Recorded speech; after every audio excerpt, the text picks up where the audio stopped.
আমাদের এই দুই মাল সারাদিন ধরে এত বেশি গ্যাঞ্জাম ফ্যাসাদ করে, মাঝে মাঝে বাসায় টেকাটা খুবই সমস্যা হয়ে যায়। মানে আপনি শান্তিতে কথা বলতেছেন বা অনেক সময় ক্যামেরায় আমি বসে কথা বলি, এদের চিল্লাপাল্লার জন্য অনেক সময় ক্যামেরায় কথা বলতে পারি না। এসে দাবড় দেওয়া লাগে, কিছুক্ষণ ঠান্ডা থাকে, আর ওই সময়ের ভেতরে আমি এইখানে বসে ভিডিওটা করে ফেলি। দেখেন, একটা হলো আর্জেন্টিনা আর একটা হলো ব্রাজিল। আর মাঝে মাঝে এমন লেভেলের ঝামেলা করে মনে হয় কি দুইটারে থানায় দিয়ে আসি, এরকম অবস্থা। দেখেন এই যে এখন কি সুন্দর ভদ্র হয়ে বসে আছে, আবার মাঝে মাঝে দেখা যাবে সেই লেভেলের গ্যাঞ্জাম।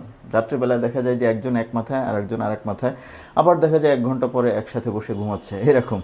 হোয়াটএভার, আজকে আবারও বাজাজ সার্ভিস সেন্টারে যাইতে হবে। ছোট্ট একটু সমস্যা, Pulsar N160 single channel ABS এই বাইকটা নিয়ে। এটা হচ্ছে শাওন ভাইয়ের বাইক। আচ্ছা, প্রথমে হচ্ছে বেসিক্যালি দুইটা সমস্যার জন্য যাব। প্রথম সমস্যাটা হচ্ছে, চলেন কিছু ফুটেজ দেখেন, তারপরে বলতেছি।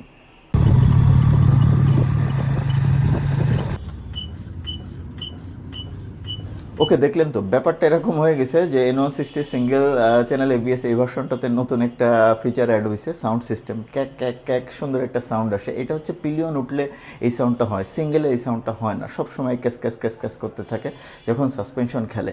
এটা অনেক বড় প্রবলেম না, আমার যেটা ধারণা, হয়তো কোনো না কোনো জায়গায় কোনো একটা ইস্যু হয়েছে, সাসপেনশন বুশেও হইতে পারে, অথবা গতকালকে ফেসবুকে অনেকে জানাইলো অনেকে এই প্রবলেম ফেস করছে, সারিগার্ড থেকে সাউন্ডটা আসতেছিল, সারিগার্ডের কোনো একটা নাট টাট এরকম জায়গা থেকে। দেখি এখন সার্ভিস সেন্টারে গিয়ে এটা সলভ করব। আরেকটা প্রবলেম ফেস করতেছি, এটা চলেন রাইড করতে করতে একটু শেয়ার করি। এই ছাড়াও আরও কিছু বিষয় শেয়ার করব। N160 নিয়ে যার যত কোশ্চেন আছে, যতগুলো N160 গ্রুপে দেখছি, অনেকে অনেক বিষয়ে কোশ্চেন করছেন, ওই বিষয়গুলো একটু ক্লিয়ারিফাই করার চেষ্টা করব। চলেন সেকেন্ড প্রবলেমটা রাইড করতে করতে শেয়ার করতেছি। মাঝখানের দিকে থাকি তাহলে সুবিধা হবে। এই যে আমি হ্যান্ডেলটা ছেড়ে দিলাম, দেখেন এরকম এরকম এরকম নৌকার মতো, নৌকা যেমন পানিতে নড়ে, প্রথমে এরকম করে, এরপর আস্তে আস্তে হালকা বায়ের দিকে যাইতে থাকে। যদিও রাস্তাটা বায়ের দিকে কার্ভ, আমি প্রত্যেকটা অ্যাঙ্গেলেই চেক করছি, ও হচ্ছে নৌকার মতো একটু ইমব্যালেন্স হয়ে যায়, মানে এরকম এরকম এরকম এরকম করতে থাকে, আর একেবারে শেষে গিয়ে বায়ের দিকে যায়। দেখেন আবার একটু চেক করি, এই যে দেখেন এই শুরু হয়েছে, হালকা একটু এরকম এরকম কাপ দেয়, নৌকার মতো কাপ দিয়ে তারপরে হালকা বাইরের দিকে যায়। এটা যে অনেক বড় ম্যাসিভ প্রবলেম সেটা না, বাট বেসিক্যালি আমার যেটা মনে হয়েছে, যেহেতু 3বার বল রেসার অ্যাডজাস্ট করা হয়েছে, লাস্টবার টাইট দেওয়ার পরে ভাঙাচোরা রাস্তায় খটখট করে নাই, ওইটা ঠিক হয়ে গেছে। বাট আমার মনে হয় একটু বেশি টাইট হওয়ার জন্য এই নৌকার মতো ডানবাম করে, আর একেবারে শেষে গিয়ে হালকা বাইরের দিকে চলে যায়, এই টেন্ডেন্সিটা আছে। এটা অনেক ম্যাসিভ প্রবলেম না, বাট এটা একটু চেষ্টা করব যে আজকে কোনোভাবে ওরা যদি ঠিক করে দিতে পারে। এখন দেখা যাক। আর আমার ক্যামেরায় যেহেতু প্রবলেম হয়েছে, যে কোনো সময় বন্ধ হয়ে যেতে পারে। চলেন একবারে উত্তরা মোটরসের শোরুমে যাই। আর বৃষ্টির দিন বেরোতে চাইছিলাম না। ও আরেকটা কাজ করতে হবে আজকে এই বাইকটাতে, সেটা হচ্ছে ইঞ্জিন অয়েল চেঞ্জ করব, এবং অয়েল যেহেতু চেঞ্জ হবে, অয়েল ফিল্টারও চেঞ্জ হবে। এই বাইকটা চলছে হচ্ছে 603 কিলোমিটার, সো ইঞ্জিন অয়েল এখন ম্যান্ডেটরি চেঞ্জ করার সময় হয়ে গেছে। চলে এসেছি উত্তরা মোটরসে। ছোট্ট সমস্যা, ও ইঞ্জিন অয়েলও চেঞ্জ করতে হবে, তো এগুলোও তো বাকি আছে। এইখানে এসো টার্ন সিগন্যাল দিয়ে, দেখছেন অভ্যাসটা কই গেছে।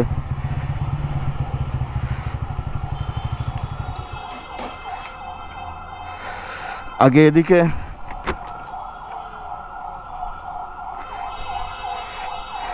আলহামদুলিল্লাহ, এটাতে হলো ওই পিলিয়ন বসলে কসকস করতেছে। আমি আপনাকে একটু দেখাই জিনিসটা, একজনের টের পাওয়া যায় না।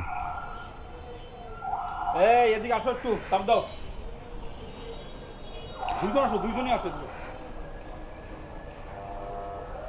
এই যে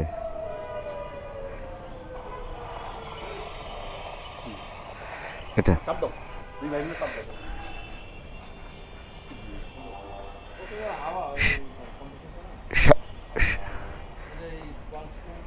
শাড়ি গার্ডে প্রবলেম নাকি? ওকে। আর এইটা হচ্ছে একটু বাইরে টানতেছে, আর হ্যান্ডেল ছেড়ে দিলে এরকম এরকম করে। এই দুইটা ছোট্ট সমস্যা, আপনি বস মানুষ, আপনি দেখলে ঠিক হয়ে যাবে। আর অয়েল চেঞ্জ করতে হবে, আমি আসতেছি দেখি এই ভদ্রলোকের কাছ থেকে। আসেন এনারা। বস আসসালামু আলাইকুম, কথা বলা যাবে? ওই আমরা, ও আপনি ইয়েতে আছেন?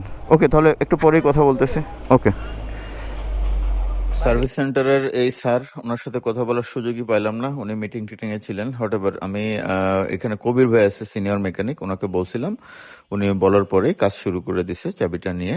আর আমরা ইঞ্জিন অয়েল চেঞ্জ করছি, ডিটিএসআই এর ইঞ্জিন অয়েলটাই দিছি, এটার দাম পড়ছে 870 টাকা, আর অয়েল ফিল্টার 370 টাকা, এই ছাড়া আর কোনো খরচ ছিল না। আর এখানে মজার ব্যাপার ছিল এই টেস্টটা, দুইজনে বসে এইভাবে সুন্দর একটা দুলনি দিয়ে টেস্ট করছে, এরপরে রাইড করছে, কনফার্ম করছে, এরপরে আমার প্র্যাকটিক্যাল ফাইন্ডিংস কি চলেন ডিটেলসটা রাইড করতে করতেই বলতেছে। ওকে, কাজকাম শেষ করলাম। এইখানে মূল প্রবলেম হয়েছিল এই শাড়িগারটার এইখানে একটা নাট থেকে সাউন্ডটা আসতেছিল, যদিও ওরা সাসপেনশনের নিচে একটু গ্রিস ট্রিস করে দিছে, ওইখানে কোনো প্রবলেম ছিল না। পরে কবির ভাই ট্রায়াল দিল ওইখানে পিলিয়ন নিয়ে, ভাঙাচোরায় কোনো ধরনের সাউন্ড আসে নাই, আমিও খেয়াল করছি কোনো ধরনের সাউন্ড আসে নাই। সো সাউন্ড প্রবলেমটা সলভ হয়ে গেছে। আর একটা হচ্ছে এটার বল রেসারটা আরেকটু অ্যাডজাস্ট হয়েছে, আজকে চতুর্থবারের মতো অ্যাডজাস্ট হলো। এখন চেক করে দেখি যে এই বায়োটানা বা নৌকার মতো দোলা, এই ব্যাপারটা সলভ হয়েছে কিনা, দেখা যাক। এটা অবশ্য অনেক বড় মেজর কোনো ইস্যু না, দেখা যাক। আমি একটু হাত ছেড়ে দিয়ে রাইড করে দেখব যে এই প্রবলেমটা সলভ হয় নাকি বা হয়েছে নাকি। ওকে, আলহামদুলিল্লাহ আলহামদুলিল্লাহ, মনে হচ্ছে সলভ হয়ে গেছে। ইয়েস, একটু ডিফারেন্ট মনে হচ্ছে, আরেকবার একটু চেক করি। বাট ইনিশিয়ালি কিন্তু ঠিকই ছিল, পরে রাস্তা যেহেতু কার্ভ, যে কারণে একটু বায়ে টার্ন করছে, বাট মনে হচ্ছে না যে প্রবলেমটা খুব একটা আছে। এখন একটু স্পিডে হ্যান্ডেলবারটা ছেড়ে দিয়ে দেখবো কি হয়। 50 দেখি, না এখন কিন্তু ডানে বায়ে যাচ্ছে না, যথেষ্ট স্টেবল আছে। ওকে, আর ওইভাবে নড়াচড়া জিনিসটাও নাই, আলহামদুলিল্লাহ। সো বল রেসারের ব্যাপারটাও হোপফুলি সলভ হয়ে গেছে, মনে হচ্ছে যে মোটামুটি একটা পারফেক্ট কন্ডিশনে চলে আসছে বল রেসারটা। দেখেন আলহামদুলিল্লাহ, ভালো লাগতেছে। ছোট ছোট প্রবলেম অবশ্য অনেক সময় একটু কাজ করে, মনের ভেতরে একটা সবসময় ডিস্যাটিসফ্যাকশন ক্রিয়েট করে। দেখেন কোনো ইস্যু নাই, আলহামদুলিল্লাহ পুরো ওকে। দেখেন ওকে, আলহামদুলিল্লাহ সলভ হয়ে গেল। সো এই হচ্ছে বিষয়। এখন বাকি যে বিষয় ছিল N160 নিয়ে, যে কনফিউশন বা যে ফ্যাক্টগুলো ছিল, ওগুলো একটু আপনাদেরকে অন ক্যামেরা একটু কথা বলি, কারণ রাইড করতে করতে কথা বলতে ইচ্ছা করতেছে না। ওকে, সার্ভিসের পরে কি অবস্থা, আপডেট তো পেয়ে গেলেন। এখন বাকি বিষয়গুলো একটু ক্লিয়ার করি। আচ্ছা, এগুলোর আগে একটু বলে নিই আজকে খরচ কত হয়েছে। ইঞ্জিন অয়েল পড়ছে হচ্ছে 870 টাকা, অয়েল ফিল্টার হচ্ছে 370 টাকা, এই হচ্ছে খরচ, এই ছাড়া আর কোনো খরচ নাই। এই দুইটা জিনিস চেঞ্জ করা হয়েছে, আর প্রবলেম তো এখন এক্সিস্ট করতেছে না। হ্যান্ডেলবার যে বায়ে টানতো ওই প্রবলেমটা নাই, নৌকার মতো এদিক ওদিক করতো ওই প্রবলেমটাও নাই, আলহামদুলিল্লাহ। ওরা খুব ভালোভাবে ডিল করছে এবং প্রবলেম ফুলি সলভড। আর যে শব্দটা ছিল ওইটাও সলভ। এখন বলি বাকি N160 নিয়ে। আমি N160 গ্রুপে অনেক ধরনের ইস্যু পাচ্ছি বা অনেক ধরনের কোশ্চেন পাচ্ছি, ভাবলাম যে এগুলো নিয়ে একটু ক্ল্যারিফাই করে দিই। এক নাম্বার হচ্ছে ইসিউ আপডেট। N160 এই single seat single channel ABS এই এডিশনে, এটাতে যতটুকু সম্ভব জানি, বাজাজ যতটুকু ক্ল্যারিফাই করছে, আজকেও কথা বলছি, এটাতে ইসিউ আপডেটের কোনো দরকার নাই। ইউএসডি ভার্সনে ইসিউ আপডেটটার দরকার আছে। আর কেন দরকার নাই, এর কারণটা হচ্ছে এই বাইকটা আমরা 600 কিলোমিটার চালাইলাম, লাস্ট 3 দিন ধরে আছে, আরও কয়েকদিন ধরে আমার কাছে থাকবে। স্টার্ট বন্ধ হওয়ার কোনো প্রবলেম আমি পাই নাই, আরপিএম যে স্টেবল থাকে না এই টাইপের কোনো প্রবলেম নাই, হেডলাইট বন্ধ হওয়ার এই প্রবলেমটা এটাতে নাই, প্লাস মিটারে পানি ঢোকা বা লাইটে পানি ঢোকা এই টাইপের কোনো প্রবলেম এটাতে এখনও পর্যন্ত আসে নাই। এখন কারো যে আসবে না সেটা না, আসতে পারে। যদি কারো এই টাইপের কোনো প্রবলেম আসে, ডেফিনেটলি আপনারা উত্তরা মোটরসের শোরুমে যোগাযোগ করেন বা নিয়ারেস্ট সার্ভিস সেন্টার। আমার সাজেশন হচ্ছে নিয়ারেস্ট সার্ভিস সেন্টারে কন্ট্যাক্ট না করে আপনার নিয়ারেস্ট যে উত্তরা মোটরসের সার্ভিস সেন্টার আছে তাদের সাথে যোগাযোগ করেন, আমার মনে হয় প্রবলেম সলভ হয়ে যাবে। আর টুকটাক এই প্রবলেমগুলো থাকেই, হ্যাঁ এটা সত্যি যে এই ছোটো ছোটো প্রবলেমগুলো আসলে আমাদের মন খারাপ করে দেয়, বিরক্তি ধরিয়ে দেয়। এখন ফ্যাক্ট হচ্ছে এই ছোট ছোট প্রবলেম ম্যাক্সিমাম বাইকেই টুকটাক কেনার পরে থাকে, এটা আসলে আস্তে আস্তে সলভ হয়ে যায়। এই যে আমাদের প্রবলেমগুলো কিন্তু সলভ হয়ে গেল। সো আমার মনে হয় যে বেসিক যে ব্যাপারগুলো ছিল আমি মোটামুটি ক্ল্যারিফাই করার চেষ্টা করলাম। ইসিউ আপডেটের ফ্যাক্ট ছিল, হেডলাইটের ফ্যাক্ট ছিল, স্টার্ট অফের ফ্যাক্ট ছিল, এই টাইপের কোনো প্রবলেম এই সিঙ্গেল সিট বা সিঙ্গেল চ্যানেল ABS এই ভার্সনটাতে কিন্তু আমরা পাই নাই।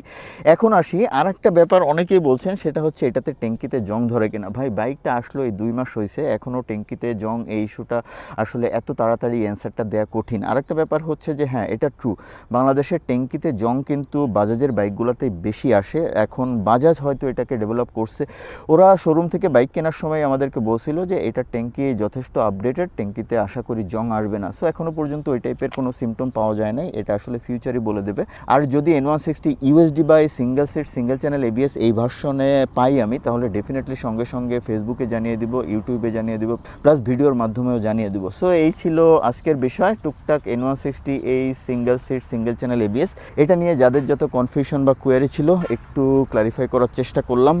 ট্রাইপড আনছিলাম, ভাবলাম ট্রাইপড আবার বসায় ওইভাবে কথা বলবো, সো এইভাবেই কথা বলি। আর ট্রাইপডটা দূরে নিলে হয় কি ফেসটা ডার্ক হয়ে যায়, যেহেতু মোবাইল দিয়ে ভিডিও করি, এই হচ্ছে ফ্যাক্ট। হ্যাঁ, দোয়া করেন আশিক ভাইয়ের নতুন ক্যামেরা হয়তো 2-1 মাসের মধ্যে চলে আসবে, তখন হয়তো আরও চমৎকার ভিডিও পাবেন। তবে আমার প্রত্যেকটা ভিডিওই সবসময় ইনফরমেটিভ হবে, আর দোয়া করেন যেন আমি আপনাদের ভেতরে ট্রাভেল ভিডিও বা ট্রাভেল ব্লগ প্রেজেন্ট করতে পারি খুব শীঘ্রই হয়তো। তাহলে আজকের মতো রাখছি, টাটা, বাই বাই।